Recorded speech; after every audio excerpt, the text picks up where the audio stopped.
an illuminating history bearing on the everlasting struggle for world supremacy, fought between the powers of technology and magic.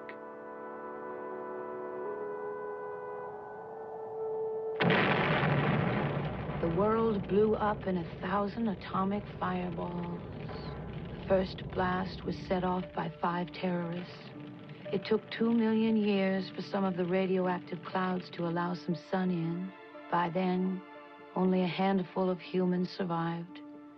The rest of humanity had changed into hideous mutants.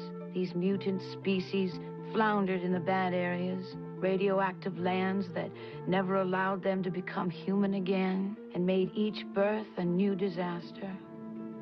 Then, in the good lands, they came back, arising from their long sleep.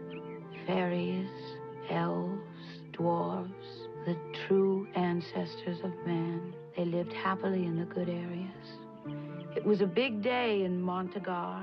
Delia, Queen of the Fairies, was presiding over the Feast of Plenty, celebrating 3,000 years of peace. In the midst of the celebration, Delia felt a pull from the skies.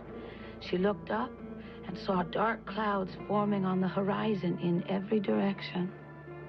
She fell into a trance and left the party, heading for her home on a high hill.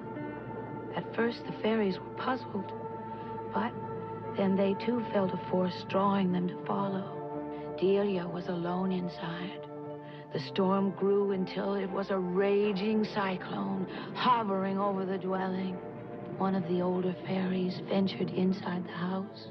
There lay Delia on her bed, holding a pair of twins in her arms.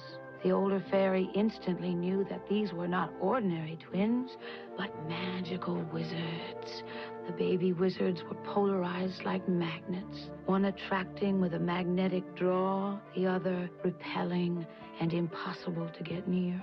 Avatar, the kind and good wizard, spent much of his boyhood entertaining his mother with beautiful visions. Black Wolf, the mutant wizard, would never visit his mother and spent his time torturing small animals. More years passed, and Delia continued to slip. Finally, all life drained out of her, and Avatar held her hand, trying desperately to use his magic to restore her. He cradled her in his arms and wept.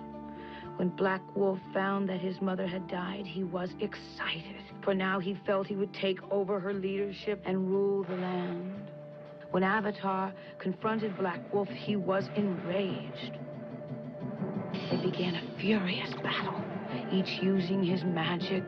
They continued until they had nearly destroyed each other.